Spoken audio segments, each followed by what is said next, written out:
Pemirsa, gelaran Malam Puncak Indonesia Automotive Awards 2026 tidak hanya menjadi ajang apresiasi bagi insan dan pelaku industri otomotif. Ya, kehadiran berbagai komunitas pecinta otomotif turut menyemarakan acara dengan memamerkan kendaraan ikonik mereka di Kompleks MNC Center. Indonesia Automotive Awards 2026 digelar sebagai ajang apresiasi bagi insan dan pelaku industri otomotif di tanah air. Sejumlah kendaraan dari berbagai segmen dipamerkan, mulai dari sepeda motor berperforma tinggi, motor klasik, hingga mobil dengan nilai historis. Deretan kendaraan seperti Royal Enfield, Ducati Panigale, Ducati Monster, dan Harley Davidson menjadi perhatian para tamu dan undangan.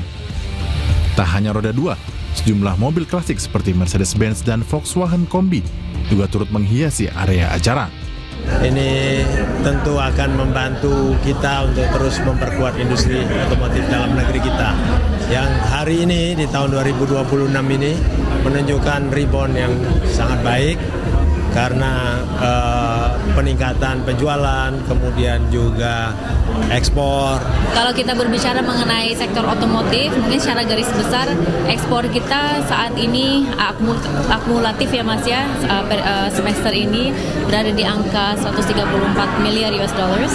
Dan ketika berbicara mengenai ekspor, 82% sendiri itu datang dari sektor otomotif. Kehadiran kendaraan dan komunitas tersebut membuat Indonesia Automotive Awards 2026 menjadi ruang bagi pelaku industri dan komunitas untuk memperkenalkan wajah positif dunia otomotif kepada masyarakat. Doci itu eventnya kebanyakan touring ya. Touring, selain touring juga kita ada langsung ke masyarakat. Kita ada, misalkan ada bencana, kita langsung mengumpulkan untuk kita salurkan ke masyarakat. Selain daripada itu, kita juga punya misi ya untuk mengenalkan alam Indonesia ke dunia luar. Karena kita sebagai official club, video-video kita, foto-foto kita itu juga sampai ke luar juga. Jadi kita berharap dengan adanya Doci di Indonesia ini bisa membuat nama Indonesia itu lebih maju lagi di luar juga, orang tahu gitu Doci itu siapa, Indonesia itu seperti apa. Indonesia Automotive Awards 2026 menjadi tolak ukur apresiasi bagi produsen otomotif sekaligus mengapresiasi insan pecinta otomotif di tanah air. Tim Liputan iNews melaporkan.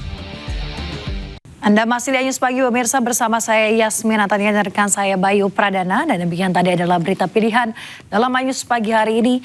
Kini kita ke informasi berikutnya. Kebakaran melanda pabrik kemasan plastik di Purwakarta, Jawa Barat. Ya, diduga api membakar limbah yang berada di bagian belakang pabrik.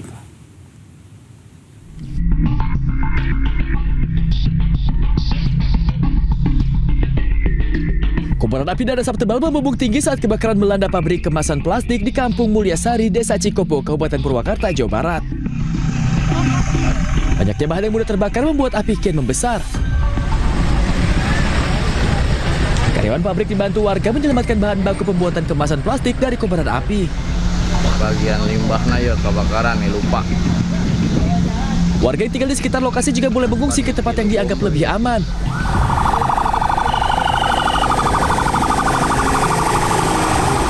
Api padam setelah petugas kerahkan 16 unit damkar ke lokasi. Belum diketahui penyebab kebakaran yang membakar limbah yang berada di bagian belakang perusahaan. Dari Purwakarta, Jawa Barat, Irwan Saputra, iNews melaporkan. Pemirsa, gudang logistik di Kota Bekasi, Jawa Barat terbakar. Warga panik, api khawatir merembet ke SPBU dan juga permukiman.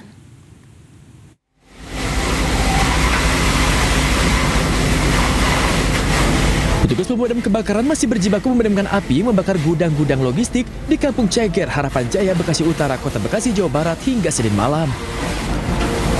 Untuk mempermudah proses pemadaman, petugas menggunakan tabung oksigen untuk menjangkau titik api. 12 unit mobil dinas pemadam kebakaran dikerahkan.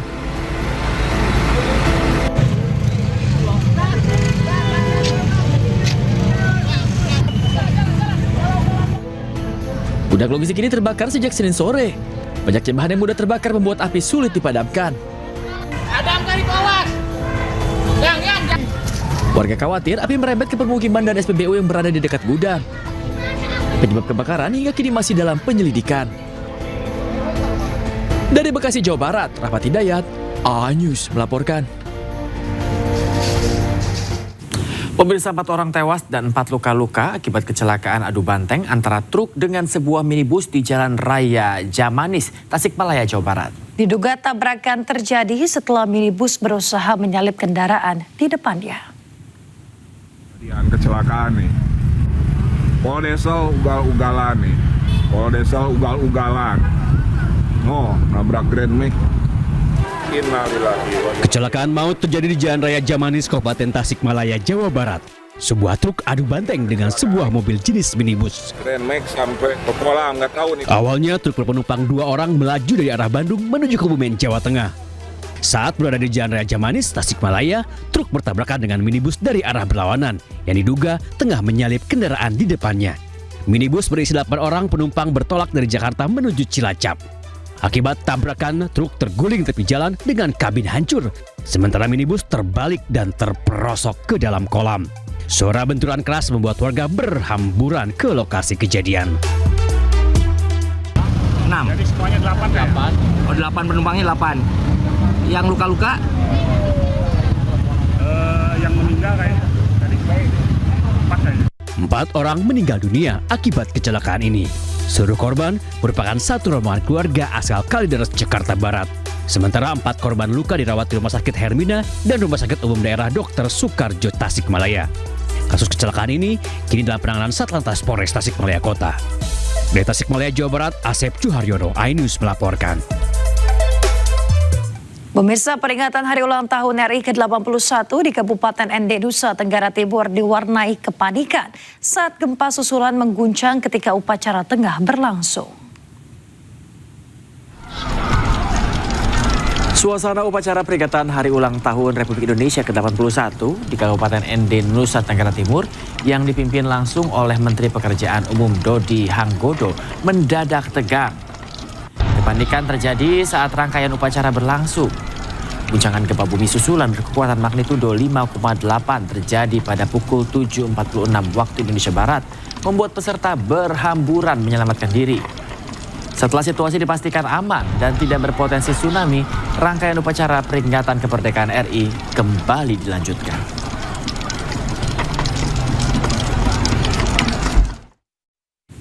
Gempa yang mengguncang NTT membuat Rumah Sakit Umum Daerah Ruteng di Manggarai rusak parah.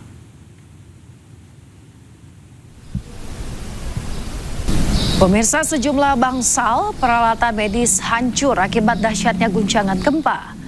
Puing-puing berserakan di seluruh bangunan, sementara alat berat terlihat menggali puing-puing reruntuhan bangunan. Manggarai termasuk di antara daerah yang dihantam gempa 7,7 magnitudo. 53 orang tewas dan lebih dari 130 orang terluka.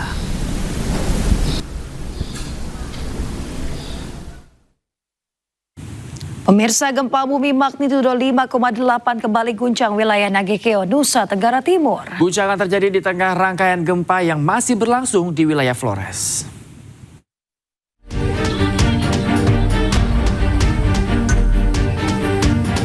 Gempa bumi susulan berkekuatan magnitudo 5,8 yang berpusat di wilayah Nagekeo pada Senin pagi merusak permukiman warga. Kerusakan terparah terjadi di Dusun Watubara, Mukusaki, Wewaria. Dinding rumah retak hingga ambruk, sementara bagian bangunan lainnya rusak parah dan tak lagi bisa dihuni. Ini kondisi rumahnya. Akibat gempa ini warga terpaksa beraktivitas di luar rumah. Mereka khawatir bangunan runtuh jika sewaktu-waktu terjadi gempa susulan. Mungkin kalau ada hal-hal atau ada bantuan, yang paling utama adalah air minum, kemudian makanan, lalu kalau bisa untuk tenda untuk kami tinggal sementara. Hingga Senin sore, warga juga mengaku belum menerima bantuan darurat dari pemerintah Kabupaten Ende. Warga berharap petugas segera datang mendata kerusakan serta menyalurkan logistik dan menyiapkan tempat pengungsian bagi warga yang rumahnya sudah tidak layak huni. Dari Ende, Nusa Tenggara Timur, Jody Nura, iNews melaporkan. Masyarakat